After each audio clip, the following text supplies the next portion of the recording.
Look closely at this map of the Northern Hemisphere in the year 2026. In our reality, the United States emerged from the 20th century as the undisputed global superpower. But in this timeline, the map is terrifyingly inverted. The entire Eurasian continent glows in the stark, unbroken red of a global Soviet empire. The Soviet Union did not collapse in 1991. It is the absolute master of the planet. And the United States? It is completely dark. North America is a hollowed-out, heavily quarantined, grey wasteland. It wasn't defeated by a nuclear war. It wasn't conquered by a foreign military invasion. It was destroyed from the inside out, by the Earth itself. In July of 1945, America stood poised to conquer the globe. But beneath the pristine wilderness of Wyoming, a massive geological time bomb was waking up. We fed historical geological records and 1940s global military deployment logs into the AXIOM supercomputer. The output proves that destroying America at its absolute peak didn't just end a nation. It allowed the darkest totalitarian regime in history to quietly inherit the entire planet. Let's run the simulation. To understand how badly this breaks history, you need the real sequence first. July 16, 1945. The Trinity test in New Mexico just proved the atomic bomb works. President Truman is sitting across from Stalin in Potsdam, sketching out a post-war world where America stands alone as the only industrial power with its homeland completely untouched. No bombed cities, no invaded farmland. That single fact is the foundation the American century gets built on. But in the AXIOM simulation on July 29, 1945, that variable disappears. 400 miles north of that nuclear test site, the Yellowstone Supervolcano violently erupts.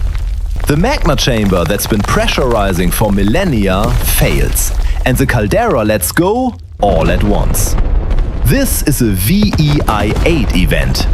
Indonesia's Tambora in 1815, the largest eruption in recorded history, was one full category smaller than this, and it alone wiped out summer across 2 continents. This is not an explosion. It is a continental shotgun blast pointing straight up into the stratosphere. Within minutes, an entire mountain range is vaporized. The immediate blast zone spans a 50-mile radius, but the true horror is not the lava. It is the ash. The prevailing winds over North America carry a terrifying pitch-black cloud of dense volcanic ash directly eastward. This isn't like the soft ash from a campfire. Volcanic ash is pulverized glass and jagged rock. If you breathe it, it turns into liquid cement in your lungs. Within 48 hours, Wyoming, Idaho, and Montana are buried. But the ash keeps moving, settling across Nebraska, Kansas, and the edge of the Corn Belt itself. Here's a number that matters more than the initial death toll. In 1945, that region isn't just farmland. It's the engine that has been feeding Allied Europe and the Pacific Theater for 4 straight years. Bury it in ash, and you have just cut the supply line for the entire global war effort. The secondary phase of the disaster is what paralyzes the nation. When this microscopic glass gets sucked into the air intakes of vehicles, it melts and destroys the engines. Almost instantly, every locomotive, transport truck, and cargo plane in the United States grinds to a halt. The national supply chain collapses overnight, and then the sky breaks. Sulfur aerosols circulate globally. The AXIOM engine calculates a massive drop in global temperatures. A sudden, violent, volcanic winter takes hold. Washington's first problem isn't military, it's domestic. The United States, the wealthiest nation on Earth, realizes it has less than a 30-day supply of food. Grain reserves earmarked for a starving, liberated Europe have to stay home. President Harry Truman, mid-triumph and weeks from ending the deadliest war ever fought, is now staring at famine maps of his own country instead of victory maps of Europe. The order that follows is the one history never had to write. Federal troops deployed inside American borders, not against an enemy, but to hold grain depots, enforce rationing, and contain the unrest a starving population produces. Martial law in the United States in the final month of World War II. Every war has a logistics tale. Cut the source and the front lines starve too. In July 1945, the US has over 12 million men deployed overseas. But suddenly, the Pentagon realizes they are cut off.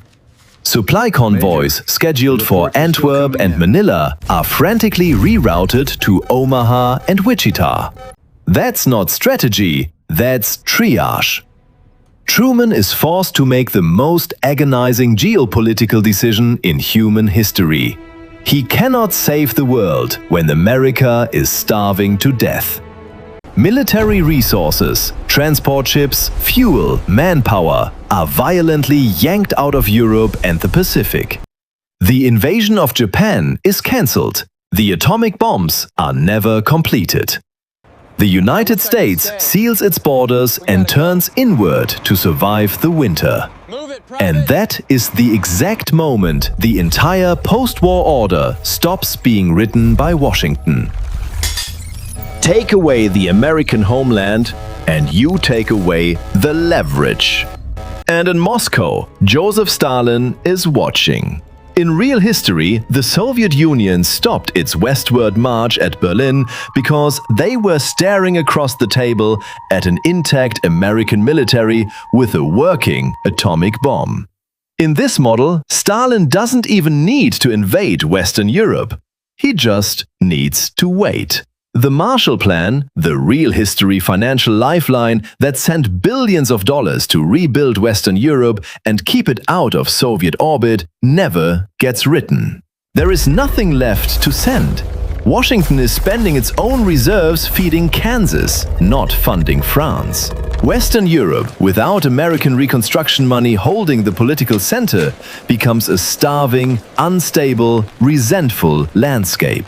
Exactly the kind of landscape where Soviet-aligned communist movements thrive. Without an American counterweight, starving French and Italian citizens, desperate for food and coal, capitulate to Soviet alignment from the inside out. The Iron Curtain doesn't fall across the middle of Germany. It bleeds effortlessly all the way to the Atlantic Ocean.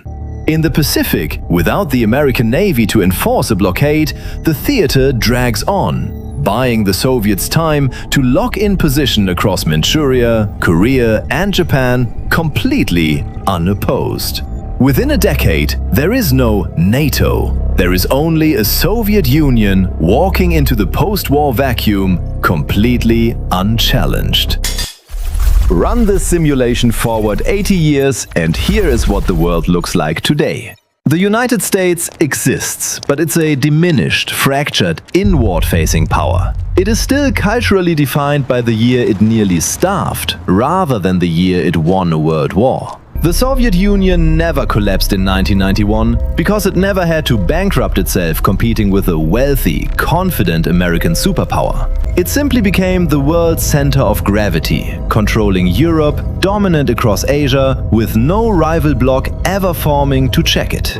There's no American dollar as world reserve currency, no Silicon Valley tech boom funded by a victorious consumer economy. The entire architecture of the world you actually live in never gets poured.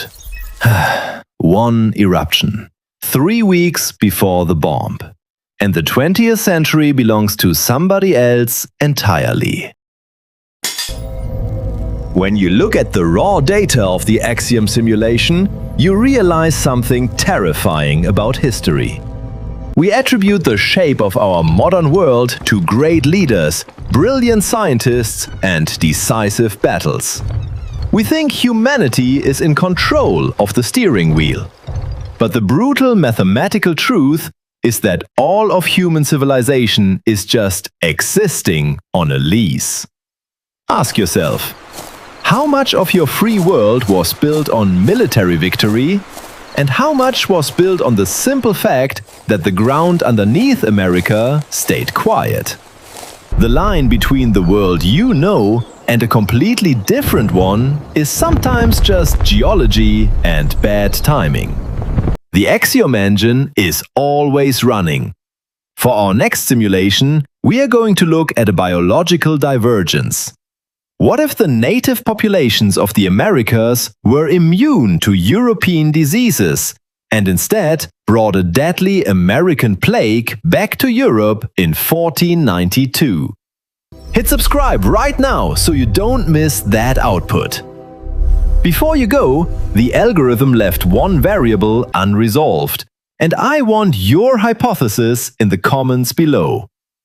Look at the isolated, fractured 2026 map of the United States. Without the wealth and influence of global trade, do you think an isolated, ash-choked America could have survived as a unified democracy for 80 years? Or would the pressure have caused it to collapse into a violent second civil war? Drop your logistical theories in the comments. Let's see if you can beat the algorithm.